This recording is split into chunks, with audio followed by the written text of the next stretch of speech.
میرے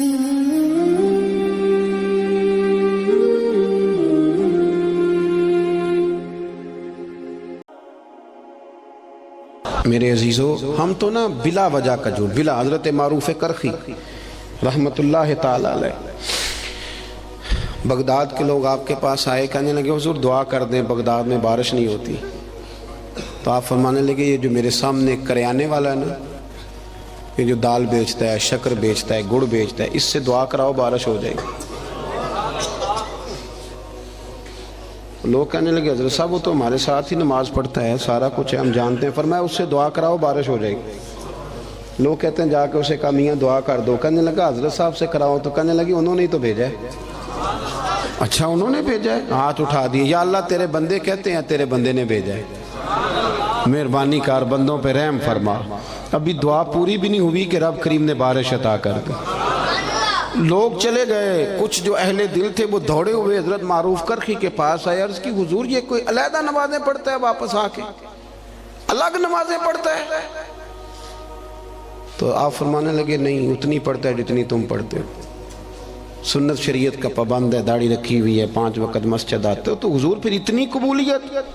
آپ فرمانے لگے 35 سال ہو گئے میرے سامنے دکان کرتا ہے، یہ سودا پورا تولتا ہے اور گاہکوں کے ساتھ سچ بولتا ہے۔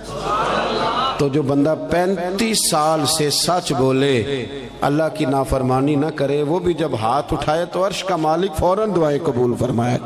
ایک تیسری بات یہ سنیں کہ حضور کا اخلاق یہ ہے کہ زندگی کا کوئی لمحہ ضائع نہیں کرنا، بے مقصد وقت نہ گزاریں کبھی بھی۔ سرکار نے نا لوگوں کو ایک مقصد دیا، اس مقصد پہ چل نکلے۔ حضرت بلال کا بھی مقصد تھا، حضرت عمر فاروق کا بھی ایک، حضرت خالد بن ولید کا بھی ایک۔ میری بات کی سمجھ آ رہی ہے؟ کوئی زندگی میں نا کوئی مقصد بنائے، اور اگر اللہ دے توفیق تو پھر میرے نبی کریم کے دین کی خدمت کو بھی مقصد بنائے۔ پتہ میں آپ کو عرض کروں، کسی بندے کو لو لگ جائے نا کہ میری 4 بہنیں جوان ہیں، میرا ابا بوڑھا ہو گیا ہے، تو 4 بہنیں اس سے چھوٹی ہوں تو پردیس چلا جاتا ہے اور کہتا ہے پہلے ان 4 کی شادی کروں گا پھر اپنی کروں گا۔ کرتے ہیں کہ نہیں؟ ایسے لوگ کرتے ہیں نا، لو لگ گئی ہے نا کہ میں نے اپنے گھر کو چلانا ہے۔ کسی کو گھر چلانے کی لو لگ گئی، کسی کو مکان بنانے کی، کسی کو بہنیں بیانے کی، کسی کو ماں باپ کو حج کرانے کی۔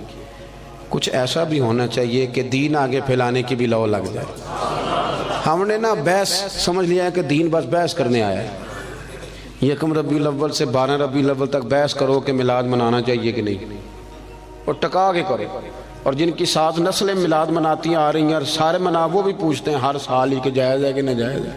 میں کہتا ہوں اب بس کریں، اب کتنا کو پوچھنا ہے، اب عمل کا رستہ اختیار کریں۔ اب اور میں نے اس دفعہ دوستوں سے کہا تھا کہ میرا دل کرتا ہے اب یہ نہ پوچھو میلاد منانا چاہیے کہ نہیں، اب میرا یہ دل کرتا ہے کہ ہم سے یہ پوچھیں کہ میلاد کی جھنڈیاں وضو کر کے لگانی چاہیے کہ بغیر وضو کے بھی لگ جاتے ہیں۔ اب ساری زندگی یہیں اڑے رہنا ہے، آگے بھی تو بڑھو نا تھوڑا سا۔ دین کے لیے نا جد و جہد نہیں، شوق نہیں، بلکہ بہانے بازی ہے، فلانا لڑتا ہے، فلانا ایسے کرتا ہے، فلانا۔ چھوڑیں، آپ نے عمل کب کیا ہے؟ دین کو تھوڑا سا مقصود بنائیں، کوئی ایک لائق سا بچہ نکال کے نا اسے دین کا عالم بنائیں، کچھ تھوڑا سا نا دینی چیزوں کو پڑھیں، کچھ لوگوں کو پڑھنے کی رغبت دیں۔ ہمارے ہاں نا وہ کسی ایک مدرسے کا کوئی استاد، اس کی فوٹو چھپ جائے نا اس نے بڑا مارا ہے اور بچے کے کمر پہ نشان پڑ گئے، تو فوٹو اچھی چلتی ہے سوشل میڈیا پہ 4 دن۔ مجھے بھی ایک نے لا کے دکھائی، کہنے لگے مولوی صاحب مار مار کے کو کی حال کیتا ہے۔ میں نے اسے کہا کہ کتنے مدرسے ہیں پاکستان میں؟ مدرسوں کی تعداد ہزاروں میں، تو یہ ایک بندہ آپ کو ایسا نکلا ہے تو آپ نے ادھم مچا دیا ہے۔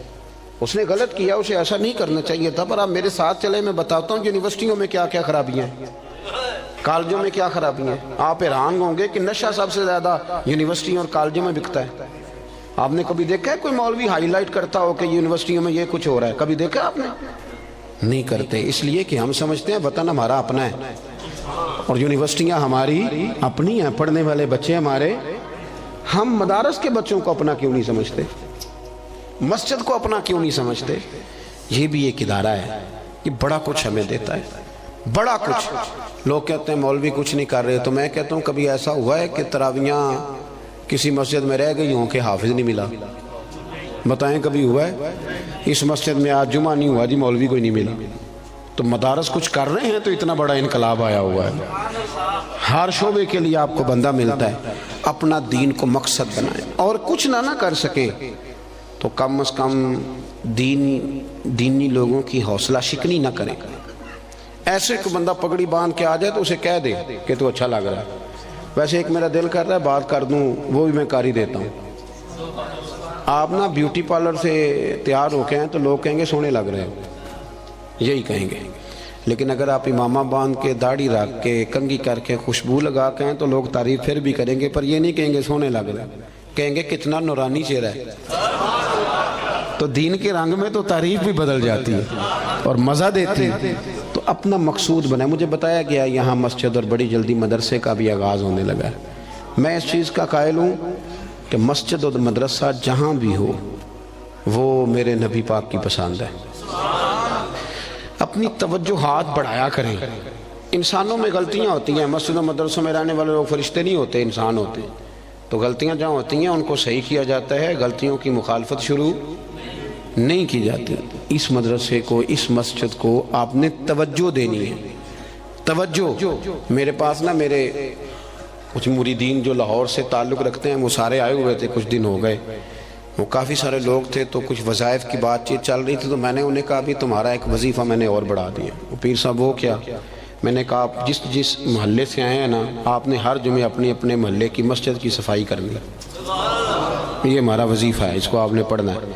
اور مسجد کے انتظامی معاملات میں مداخلت نہیں کرنی، امام خطیب کمیٹی کیا کر رہی ہے اس سے سروکار نہیں، مسجد کی صفائی کریں، آپ کر کے دیکھیں اللہ آپ کو سکون عطا کرے گا۔ بہت بڑے درویش گزرے، بابا فرید، جو بندہ کہتا تھا نا دل پریشان ہے اسے جھاڑو دیتے تھے، کہتے تھے جا مسجد میں جا کے جھاڑو دے، رب تجھے سکون عطا کرے گا۔